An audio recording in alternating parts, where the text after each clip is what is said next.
আসসালামু আলাইকুম রহমাতুল্লাহি ওয়া বারাকাতুহু। দুনিয়ার মানুষ মৃত্যুর কথা শুনলেই ভয় পায়, কিন্তু একজন প্রকৃত মুমিনের কাছে মৃত্যু কোনো ভয়ের বিষয় নয়, বরং এক প্রিয় সাক্ষাতের মুহূর্ত। কেন জানো? কারণ মৃত্যু মানে তার রবের সাথে সাক্ষাৎ, জান্নাতের পথে পদক্ষেপ।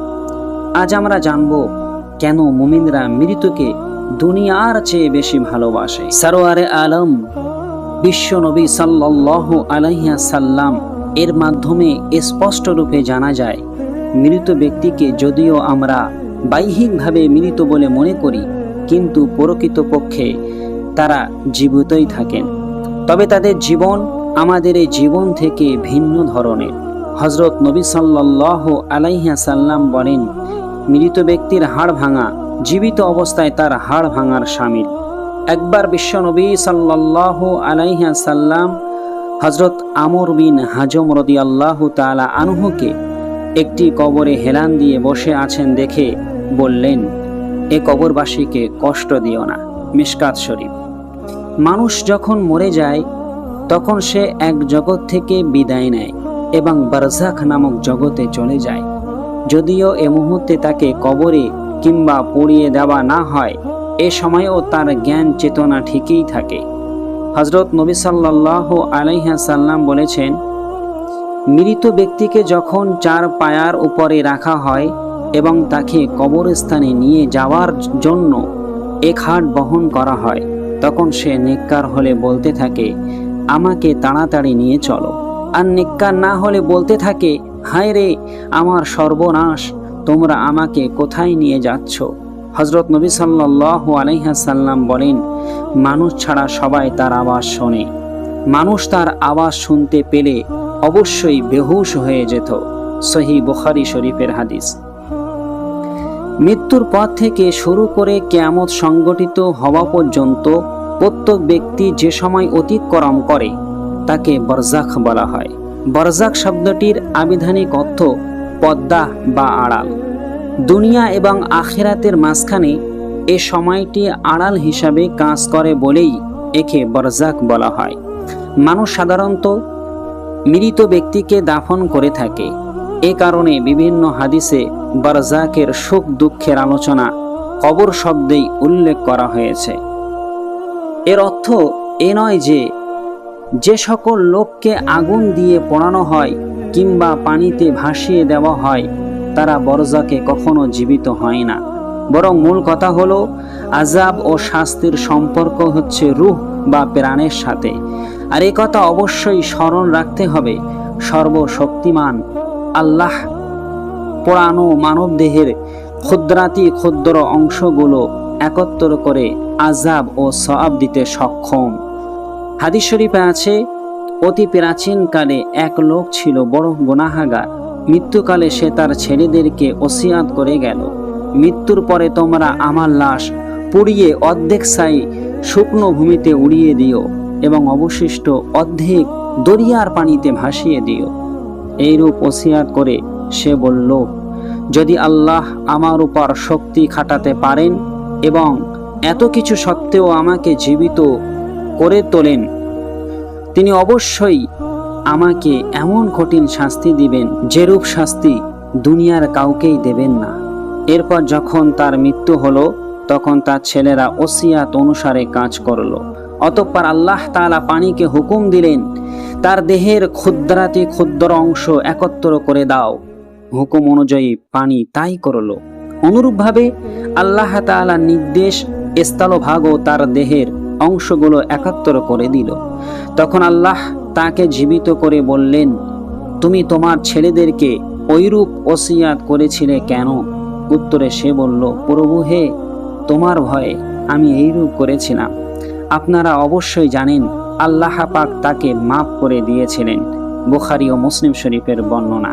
হাদিস শরীফ থেকে আরো জানা যায়, বারজাখ বা কবর জগতে মুমিন বান্দারা একে অন্যর সাথে দেখা সাক্ষাৎ করেন এবং দুনিয়া থেকে মৃত্যুর পরে যখন কেউ সেখানে গমন করে তখন তার নিকট তারা এও জিজ্ঞাসা করেন, অমুক ব্যক্তির অবস্থা কি?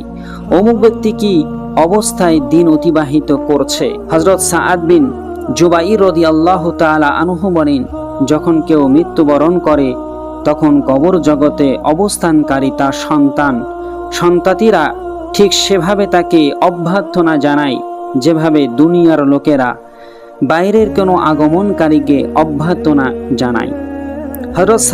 হযরত সাবেদ বিনানি রাদিয়াল্লাহু তাআলা আনহু বলেন, যখন কেউ মারা যায় তখন কবর জগতে তার আত্মীয় স্বজন ও বন্ধুরা যারা পূর্বে দুনিয়া ত্যাগ করেছেন তারা তাকে ঘিরে ধরেন এবং মিলিত হয়ে এমনভাবে আনন্দ করতে থাকেন যেভাবে দুনিয়ায় কোনো বহিরাগত ব্যক্তিকে ঘিরে লোকেরা আনন্দ প্রকাশ করতে থাকে।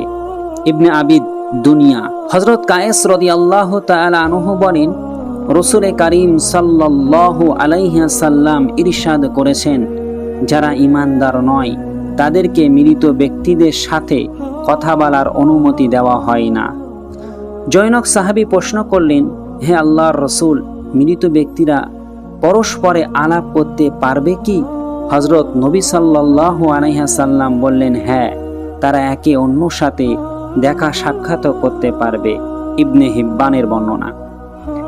হযরত আয়েশা সিদ্দিক রাদিয়াল্লাহু তাআলা আনহা বলেন, রাসূল কারীম সাল্লাল্লাহু আলাইহি ওয়াসাল্লাম ইরশাদ করেছেন, যে ব্যক্তি তার মুসলমান ভাইয়ের কবর জিয়ারত করে এবং তার কাছে বসে, কবরবাসী তার সালামে জবাব দেয় এবং তার সাথে অন্তরঙ্গতা বোধ করে, জিয়ারতকারী চলে না যাওয়া পর্যন্ত এভাবে চলতে থাকে। ইবনে আবিদ দুনিয়া বর্ণনা। হযরত উম্মে বাশার রাদিয়াল্লাহু তাআলা আনহা বলেন, আমি রাসূল কারীম সাল্লাল্লাহু আলাইহি ওয়াসাল্লামের নিকট আরজ করলাম, হে আল্লাহর রাসূল, মৃত ব্যক্তিরা একজন আরেকজনকে চিনতে পারবে কি?